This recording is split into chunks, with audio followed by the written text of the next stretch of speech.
ఈరోజు న్యాయం కోసంలో నేరాలు అంటే సైబర్ నేరాలు జరిగినప్పుడు ఎలాంటి జాగ్రత్తలు తీసుకోవాలి, ముఖ్యంగా న్యాయపరంగా ఎలాంటి సలహాలు తీసుకోవచ్చు, అలాగే సైబర్ నేరాలు జరిగినప్పుడు వాళ్ళకి శిక్షలు ఏ విధంగా పడతాయి తదితర అంశాల గురించి అయ్యప్ప గారు వివరిస్తారు. అయ్యప్ప గారు నమస్కారం అండి. నమస్తే సార్. అయ్యప్ప గారు, అంటే సైబర్ నేరాలు అంటే ఏంటి? ఈ మధ్యకాలంలో సైబర్ నేరాలనే పదం అయితే మాత్రం బాగా వినిపిస్తుంది. అసలు సైబర్ నేరాలు అంటే ఏంటి? మనకి హ్యాకింగ్ కానీ, సాఫ్ట్వేర్ రంగాల్లో కానీ హ్యాకింగ్ కానీ, డేటా చోరీ కానీ, లేకపోతే వైరస్ దాడులు కానీ, సర్వర్ హ్యాకింగ్ కానీ, ఇవన్నీ కూడా అలాగే ఇవన్నీ కూడా సైబర్ నేరాల కిందే వస్తాయి. అలాగే కాకుండా ఆన్లైన్ మోసం, ఫిషింగ్ మెయిల్స్, ఓటీపీ ఫ్రాడ్స్, అలాగే సోషల్ మీడియా బెదిరింపులు, నకిలీ వెబ్సైట్లు క్రియేట్ చేసి ఆన్లైన్ లో వస్తువులు కొనిపించడం, ఆ వస్తువులు కొన్న తర్వాత వస్తువులు ఇంటికి రాకపోవటం, అలాగే ఓటీపీలని మనం ఎవరైనా సరే ఓటీపీ చెప్పండి మేము బ్యాంక్ అధికారులు ఫోన్ చేస్తామని ఓటీపీలు తీసుకుని ఆ ఓటీపీల ద్వారా డబ్బుల్ని మన అకౌంట్ నుంచి తీసుకెళ్లిపోవటం, అలాగే మన ఉన్నటువంటి అకౌంట్స్ ఏదైతే ఫిషింగ్ మెయిల్స్ పంపించడం, మన జీమెయిల్ కి కానీ, ఈమెయిల్ కానీ, అవుట్లుక్ కానీ, ఇటువంటి ఆఫీషియల్ మెయిల్స్ కన్నింటి కూడా ఫిషింగ్ మెయిల్స్ పంపించడం, ఆ ఫిషింగ్ మెయిల్ క్లిక్ చేయగానే డేటా అంతా కూడా కాపీ అయిపోవటం, వాళ్ళకి చేరవేయబడటం, ఇవన్నీ కూడా ఆన్లైన్ మోసాలండి.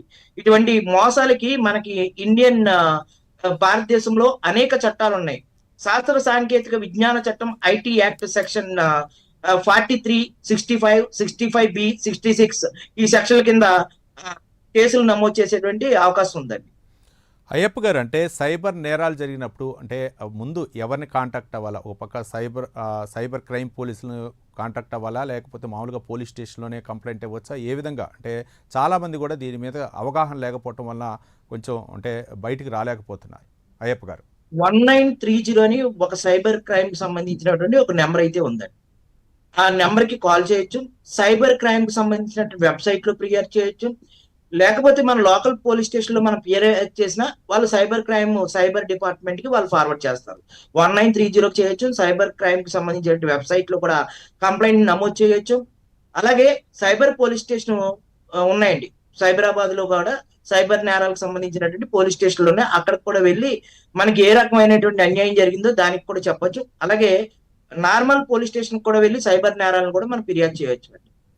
అయ్యప్ప గారు, ఇప్పుడు జరుగుతున్నటువంటి అంటే చాలామంది కూడా పెన్షన్దారులు అవ్వచ్చు, లేకపోతే వాళ్ళు అంటే కష్టపడి రూపాయి కూడబెట్టుకున్నటువంటి డబ్బులన్నీ కూడా ఎవరో ఒక సైబర్ నేరస్తుడు అయితే మాత్రం హ్యాక్ చేయటం, లేకపోతే ఓటీపీ పంపటం, లేకపోతే వాళ్ళ నుంచి డబ్బులు మేము సిబిఐ నుంచి మాట్లాడుతాం, లేకపోతే పలాని పోలీస్ స్టేషన్ నుంచి మాట్లాడుతాం అని చెప్పేసి ఈ మధ్యకాలంలో పోలీస్ అవతారంలో ఎత్తి కూడా వాళ్ళు వీడియో కాల్ చేసి బెదిరించినటువంటి సంఘటనలు, ఇవి కూడా సైబర్ నేరాల కిందకు వచ్చే అవకాశాలు ఉన్నాయి అనుకోవచ్చా?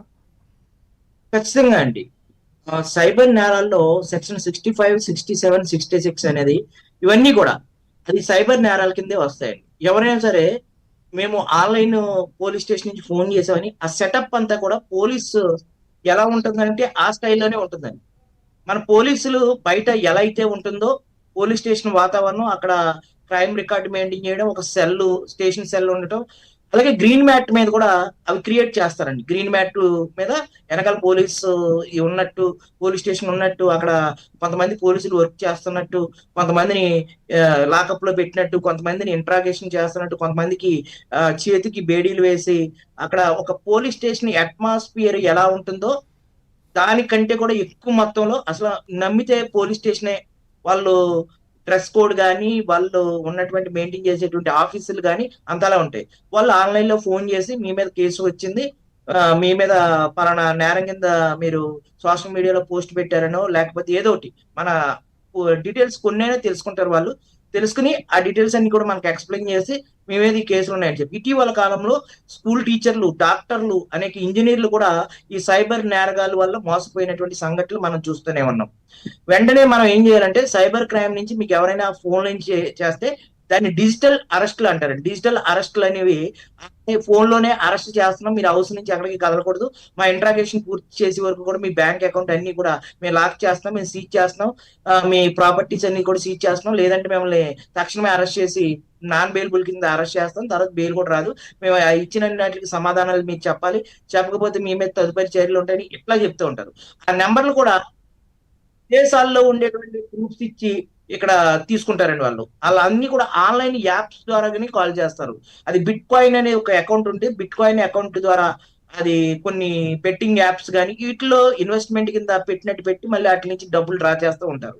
ఇవంతా కూడా సాఫ్ట్వేర్ రంగంలో నిపుణులైనటువంటి వ్యక్తులు ఒక సాఫ్ట్వేర్ డిజైన్ చేసి హ్యాకింగ్ చేసి డబ్బులు వసూలు చేస్తూ ఉంటారు. అందువల్ల ఎవరి మీద అయినా సరే ఏ పోలీస్ స్టేషన్ అయినా సరే మీకు ఫోన్ చేసినప్పుడు 41 నోటీస్ ఇవ్వకుండా, మీరు 41A నోటీస్ ఇవ్వకుండా మీరు ఏ పోలీస్ స్టేషన్కి వెళ్ళవలసిన అవసరం లేదు.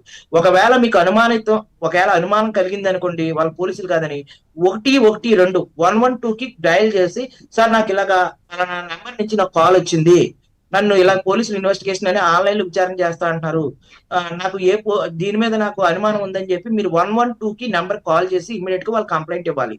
లేదు అంటే మనం బుక్ అయిపోతూ ఉంటారనమాట. అందువల్ల దయచేసి ఎవరైనా సరే ఆన్లైన్ లో ఇంట్రాగేషన్ కానీ, ఆన్లైన్ లో సైబర్ పోలీసులు కానీ ఎటువంటి కాల్స్ ఉండవు.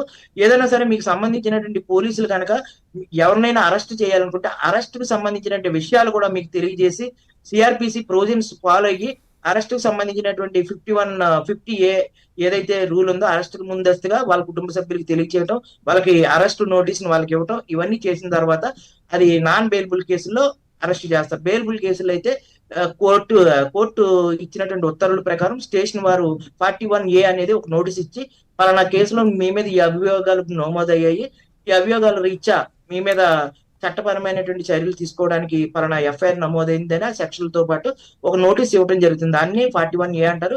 మన స్టేషన్ వెళ్ళి సంతకం పెట్టి వాళ్ళు 41A ఇచ్చారు, నేను స్టేషన్కి హాజరయ్యి వాళ్ళకి సంబంధించినటువంటి వివరాలను నేను ఇవ్వటం జరిగిందని చెప్పి స్టేషన్ వెళ్ళి సంతకం పెడితే అది స్టేషన్ బెయిల్. స్టేషన్ బెయిల్ కూడా మనం రూపాయి ఇవ్వక్కర్లా. చాలా మంది స్టేషన్ బెయిల్ అంటే ఏదో పెద్ద బెయిల్ అనుకుంటారు. ఈ ప్రోగ్రామ్ చూస్తున్న వాళ్ళు గమనించండి, స్టేషన్ బెయిల్ అంటే ఏమీ కాదు. ఒక పేపర్ మీద 41 ప్రొసీజర్ సిఆర్పిసి 41A ఉండేటువంటి రూల్స్ అండ్ ప్రొవిజన్స్, మీ మీద ఎవరు కేసు పెట్టారు, పిటిషన్ దారుడు ఎవరు, మీ మీద కంప్లైంట్ ఎవరు, ఏ సెక్షన్ కింద మీ మీద కేసు నమోదు చేశారు, ఇవన్నీ కూడా అందులో ఉండేటువంటి సెక్షన్లు, కంప్లైంట్ తేదీ, కంప్లైంట్ ఎప్పుడు రిజిస్టర్ చేశారు, కంప్లైంట్ డేటు, ఇవన్నీ కూడా వివరంగా ఉంటాయి. అదే 41A నోటీస్ అండి. దాని తర్వాత మీరు స్టేషన్ కి వచ్చి హాజరైనట్టు, సంతకం పెట్టినట్టు 7 సంవత్సరాల లోపు ఉండేటువంటి క్యాలెండర్ కేసు అంటారు, సిసి అంటారు, అటువంటి కేసులకి స్టేషన్ బెయిల్ తీసుకుంటారు. స్టేషన్ బెయిల్ కి ఎటువంటి పోలీసులకు కూడా ₹1 కూడా ఇవ్వాల్సిన అవసరం లేదు.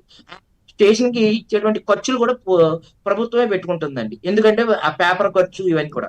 చాలా మంది పోలీస్ స్టేషన్ వెళ్తే ఒక 4 పేపర్ కట్టలు పట్టుకురా, లేకపోతే 5 పేపర్ కట్టలు పట్టుకురా అని చెప్పి పోలీసులు చెప్తూ ఉంటారు. అటువంటివి కూడా నేరమే అండి.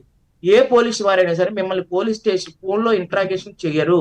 అటువంటి పోలీస్ స్టేషన్ లో నిజమైన పోలీసులైనా కానీ ఇంట్రాగేషన్ చేస్తే మీరు వారి మీద చట్టపరమైనటువంటి చర్యలు తీసుకోవచ్చు. అందువల్ల ఎవరైనా సరే పోలీస్ స్టేషన్ కి మీకు ఎవరైనా రమ్మని మీరు ఎవరు ఫోన్ చేసినా మీరు వెళ్ళవలసిన అవసరం లేదు. మీరు 41A నోటీస్ ద్వారా మీరు వెళ్ళాలి.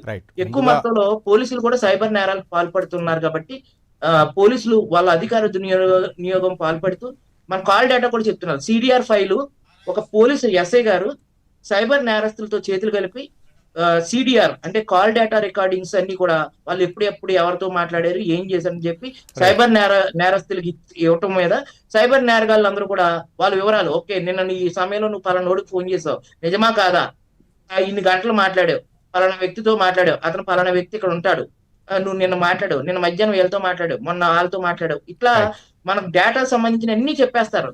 అబ్బో వీళ్ళు నిజంగా పోలీసులేమో అనుకుంటాం. పోలీసులు కూడా సైబర్ నేరస్తులకు సహకరిస్తున్నారండి. రైట్. అయ్యప్ప గారు మన కాలర్ వెయిట్ చేస్తున్నారు. నారాయణ స్వామి గారు కడప నుంచి మనకు కాల్ చేస్తున్నారు. నారాయణ స్వామి గారు నమస్తే. నమస్తే సార్. అయ్యప్ప గారితో మాట్లాడండి, మీ సమస్య చెప్పండి. నారాయణ స్వామి గారు సంక్షేమ పథకాలు అందడం లేదు సార్, ఏ విధంగా మీరు వాల్యూమ్ తగ్గించండి సార్, టీవీ వాల్యూమ్. మీరు టీవీ వాల్యూమ్ తగ్గించండి ప్లీజ్.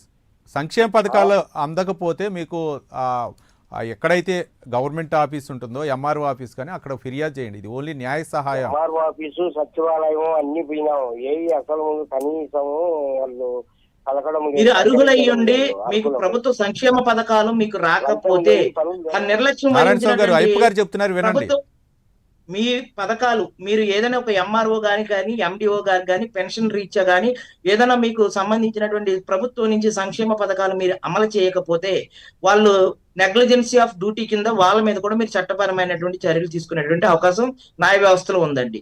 మీరు ఖచ్చితంగా ఎవరైతే మీకు అన్యాయం చేస్తున్నారో, ఎవరైతే మీరు అర్హులు అయ్యండి పెన్షన్లు కానీ మీకు ఇళ్ల పట్టాలు కానీ ఎవరైతే ఇవ్వట్లేదో, మీకు సంక్షేమ పరిహారం ప్రభుత్వం నుంచి అందట్లేదో ఆ వ్యక్తుల మీద ఆర్టీ యాక్ట్ ద్వారా మీరు వివరాలు తీసుకుని ఆ వివరాల ప్రకారం మీరు డిప్రమేషన్ కూడా వేయొచ్చు, అంటే కాంపెన్సేషన్ కూడా వేయొచ్చు. ఈ ప్రభుత్వ పథకాలు నేను అర్హుడై ఉండి దరఖాస్తు చేసుకున్న తర్వాత సంబంధిత అధికారులు తమ డ్యూటీని చేయట్లేదు, నెగ్లిజెన్సీ ఆఫ్ డ్యూటీ కింద వాళ్ళ మీద కూడా మీరు కోర్టుకి వెళ్ళొచ్చు అండి. అయ్యప్ప గారు, సైబర్ నేరాల గురించి మనం మాట్లాడుకున్నాం. ఒకవేళ గనుక సైబర్ నేరస్తులు గనుక వాళ్ళు గనుక మనకి పోలీసులు గనుక పట్టుకుంటే వాళ్ళకి ఎలాంటి శిక్షలు ఉండే అవకాశాలు ఉన్నాయి అనుకోవచ్చు? సైబర్ నేరాలు అంటే ఇప్పుడు కంప్యూటర్ హ్యాకింగ్ కానీ, సాఫ్ట్వేర్ హైజాకింగ్ కానీ, అంటే తీవ్రత బట్టి మనం సివిల్ లో కూడా వాళ్ళ మీద మనం రికవరీ సూట్ వేయొచ్చు. ఎవరైతే సైబర్ నేరస్తులు ఉన్నారో వాళ్ళ డీటెయిల్స్ పోలీసుల ద్వారా తెలుసుకుని వాళ్ళకి గరిష్టంగా సెక్షన్ 65 శాస్త్ర సాంకేతిక విజ్ఞాన శాఖ ఐటీ యాక్ట్ 2000 సెక్షన్ 65 లో గరిష్టంగా అంటే వాళ్ళు చేసిన నేర పరిధి బట్టి 3 సంవత్సరాల వరకు ఉంటుంది. ఇప్పుడు సత్యం రామలింగరాజు గారి కేసు కూడా సైబర్ నేరాల్లో కూడా ఒక భాగం కింద, ఆర్థిక సైబర్ 2 నేరాల కింద వస్తాయి. సైబర్ నేరాలు, ఆర్థిక నేరాల కింద. అది చాలా మందిని ముదుపరుల్ని వాళ్ళు పెట్టుబడులు పెట్టినటువంటి వ్యక్తుల్ని షేర్ మార్కెటింగ్ ఎక్కువగా పెంచి మోసం చేసిన ఘటనలు 7 సంవత్సరాలు పైబడి ఉన్నటువంటి శిక్షలు కూడా వేయడం జరిగిందండి. అంటే 7 సంవత్సరాల నుంచి 14 సంవత్సరాల వరకు కూడా జైలు వేసేటువంటి శిక్షలు కూడా ఉన్నాయి. అది ఎలా అంటే భారత రహస్యాలు, భారత వైమానిక, అలాగే భారతదేశ న్యాయ వ్యవస్థలో సంబంధించినటువంటి సాఫ్ట్వేర్లు హైజాకింగ్ చేయడం, భారతదేశం యొక్క పరిపాలనకి సంబంధించినటువంటి విషయాల్ని బయట పెట్టడం, రక్షణ రంగం, అలాగే navy, air force, martial arts, ఇటువంటి భారతదేశానికి సంబంధించినటువంటి బార్డర్ సెక్యూరిటీ ఫోర్స్, వీళ్ళకి కొన్ని డీటెయిల్స్ ఉంటాయండి. వాళ్ళు కొన్ని ఉంటాయి.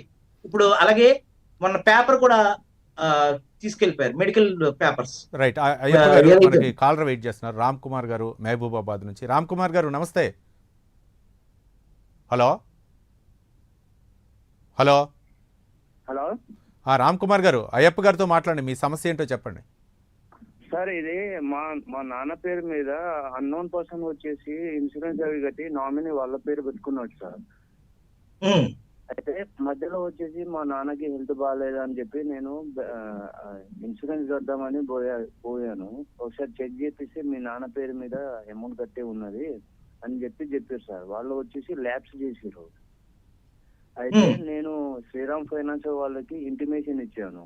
అంటే అన్నోన్ పర్సన్స్ వాళ్ళకి ఎలా మీరు కడతారు, వాళ్ళ రిలేటివ్స్, వాళ్ళ ఓన్స్ బ్రదర్స్ వాళ్ళు మేమున్నాం కదా, మాకు తెలియకుండా వేరే నామినీ వాళ్ళు ఎందుకు వస్తారు ఏందని చెప్పి క్వశ్చన్ చేశాను సార్. క్వశ్చన్ చేస్తే వాళ్ళు ఏమంటున్నారు, అది మాకేం తెలియదు, వీళ్ళకున్న బోకర్ వాళ్ళు ఉంటారు కదా, అంటే మీరు పోలీస్ స్టేషన్ వెళ్ళి మీ నాన్నగారికి ప్రాణాపాయ స్థితి కూడా ఉందని చెప్పి మీరు ఫిర్యాదు చేయొచ్చు. ఎందుకంటే ఒక ఇన్సూరెన్స్ ఇలా కట్టించుకుని తర్వాత వాళ్ళ ప్రాణాన్ని హాని తలబెట్టి ఇన్సూరెన్స్ ని కూడా క్లెయిమ్ చేసుకునే సందర్భాలు మనం చాలా చూస్తూ ఉన్నాం.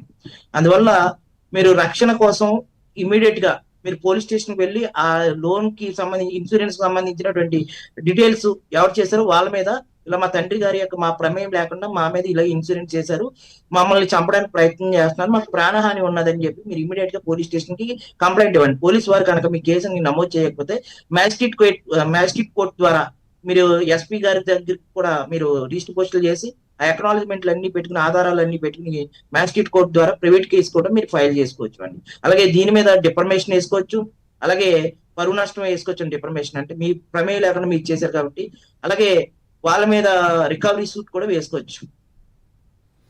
రైట్ అయ్యప్ప గారు, ఇక సైబర్ నేరాలకు క్రిమినల్ నేరాలకు అంటే తేడా ఏంటి అయ్యప్ప గారు? క్రిమినల్ నేరాలు అంటే ఒక మనిషి ఫిజికల్ గా ఒక నేరంలో భాగస్వాములు అవ్వటం అండి క్రిమినల్ నేరాలు. అంటే ఒక మనిషి వెళ్ళి ఇంకో మనిషిని కొట్టడం, ఒక మనిషి భూముల్ని ఆక్రమించుకోవటం, ఒక మనిషి హత్యలు చేయడం, అత్యాచారాలు చేయడం, ఇవన్నీ కూడా క్రిమినల్ నేరాల కింద వస్తాయి. సైబర్ నేరాలు అంటే ఏంటంటే మనిషి ప్రమేయం లేకుండా కంప్యూటర్ ఆధారితంగా కానీ, ఎలక్ట్రానిక్ ఎక్విప్మెంట్ ఆధారితంగా కానీ, సాఫ్ట్వేర్ల ఆధారితంగా కానీ ఒక సాఫ్ట్వేర్ ని హైజాక్ చేయడం, ఒక సాఫ్ట్వేర్ డేటాని థ్రెఫ్ట్ చేయడం, అలాగే శాస్త్ర సాంకేతిక అంటే ఐటీ ఎలక్ట్రానిక్ ఎక్విప్మెంట్స్ ద్వారా వేరే వ్యక్తుల యొక్క బ్యాంకింగ్ అకౌంట్స్ ని హ్యాక్ చేయడం, బ్యాంకు వ్యక్తిగత గోప్యంగా ఉండేటువంటి సమాచారాన్ని హ్యాకింగ్ చేయడం, ఇవన్నీ కూడా సైబర్ నేరాల కింద వస్తాయండి. ఈ సైబర్ నేరాల్లో 1930 నెంబర్ కి మనం కాల్ చేయాలి. అక్కడ వాళ్ళు పట్టించుకోకపోతే మీరు 1930కి ఏ పోలీస్ స్టేషన్ పరిధిలో ఉన్నారో ఆ పోలీస్ స్టేషన్ కూడా వెళ్ళొచ్చు. పోలీసులు వారు పట్టించుకోకపోతే సమాచారపు హక్కు చట్టం ద్వారా మీరు మీరు ఇచ్చినటువంటి ఫిర్యాదుల మీద ఎంతవరకు వాళ్ళు చర్యలు తీసుకున్నారో వాటిని కూడా మీరు కోరవచ్చండి. అయ్యప్ప గారు మరో కాలర్ వెయిట్ చేస్తున్నారు. నరసింహారావు గారు గుంటూరు నుంచి. నరసింహారావు గారు నమస్తే. నమస్తే సార్. అయ్యప్ప గారితో మాట్లాడండి. Okay sir. చెప్పండి మీ సమస్య.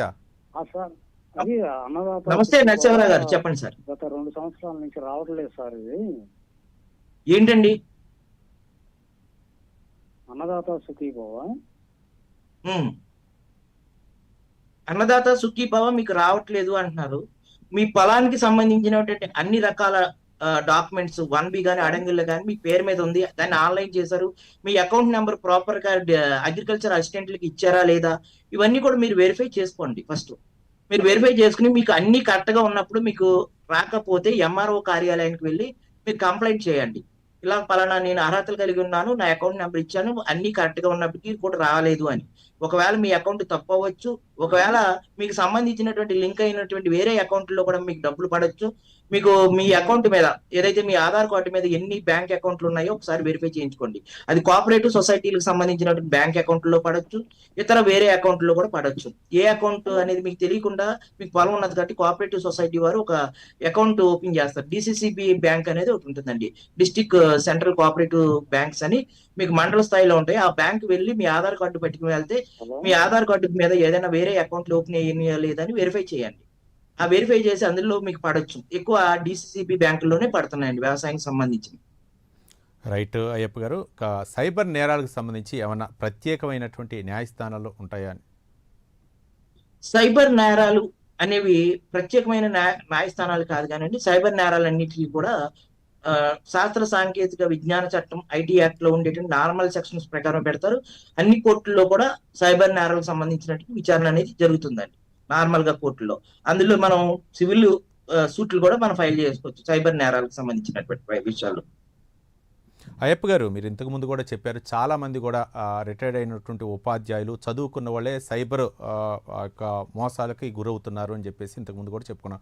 చాలామంది కూడా అంటే పింఛన్ తీసుకునే స్థాయిలో వాళ్ళు రూపాయి కూడబెట్టుకుని బ్యాంకులో దాచుకున్నటువంటి డబ్బులు కొంతమంది ఆసరాగా తీసుకొని ఒక లింక్ పంపించడం, న్యూడ్ కాల్స్ చేయటం, వాటన్నిటిని కూడా రికార్డ్ చేసి బ్లాక్మెయిల్ చేసి చాలామంది కూడా ఈ యొక్క డబ్బులు గుంజటం చూసాం. తర్వాత మేలుకొని మళ్ళీ పరువు పోతుందని చెప్పేసి ఎలాంటి కంప్లైంట్ ఇవ్వకుండా లబోదిబోం అనేటువంటి సంఘటనలు మనం చూసాం ఈ మధ్యకాలం. ఇట్లాంటి వాళ్ళకి అంటే న్యాయ సహాయం ఏ విధంగా అందించవచ్చు అంటారు? ఇప్పుడు ఇటీవల కాలంలో ఆర్బీఐ కొన్ని గైడ్ లైన్స్, కొన్ని నార్మ్స్ ప్రతిపాదించిందండి.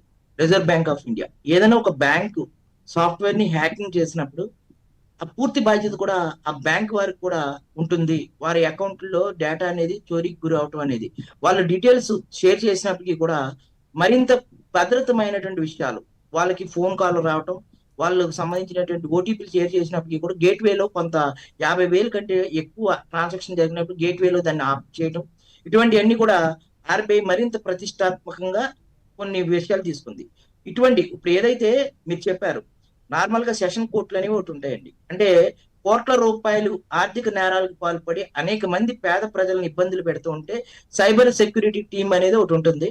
వాళ్ళు ఖచ్చితంగా ప్రత్యేక నిఘా చేసి నష్టపోయినటువంటి బాధితుల దగ్గర నుంచి వివరాలు సేకరించి వాళ్ళు ఏ సమయంలో ఏ అకౌంట్ నుంచి ఏ అకౌంట్ కి వెళ్ళి ఎవరు ఫోన్ చేశారు, ఇవన్నీ కూడా పూర్తి స్థాయిలో ఎంక్వైరీ జరుగుతుంది. కానీ భారతదేశంలో ఒక విచారకరమైనటువంటి విషయం ఏంటంటే సైబర్ నేరాలకు సంబంధించినటువంటి పూర్తి స్థాయి అవగాహన అనేది సైబర్ టీమ్ కి లేకపోవడం, సైబర్ సెక్యూరిటీ టీమ్ కి లేకపోవడం, ఆ సాఫ్ట్వేర్ మీద అవగాహన లేకపోవడం, ఆ సాఫ్ట్వేర్ ని హ్యాకింగ్ చేసే సాఫ్ట్వేర్ ని ఐడెంటిఫై చేసేటువంటి సాఫ్ట్వేర్ రంగం మన దగ్గర లేకపోవడం వల్ల చాలా మంది సైబర్ నేరాలలో చాలా శ్రద్ధ చూపించట్లేదండి. యాక్చువల్ గా అయితే రైట్, థ్యాంక్ యూ అండి. కోటిపల్లి అయ్యప్ప గారు, ప్రముఖ న్యాయవాది. ముఖ్యంగా సైబర్ నేరాలు జరిగినప్పుడు ఎలా ఆ న్యాయ సహాయం పొందవచ్చు, ముఖ్యంగా ఆ సైబర్ కేటుగాళ్ల బారిన పడకుండా ఎలాంటి సహాయం పొందవచ్చు తదితర అంశాల గురించి అయితే సవివరంగా వివరించారు మా యొక్క కాలర్స్కి. ఇది ఇవాళ న్యాయం కోసంలోని అంశం. మరో అంశంతో మళ్ళీ కలుద్దాం. చూస్తూనే ఉండండి ప్రైమ్ 9 న్యూస్.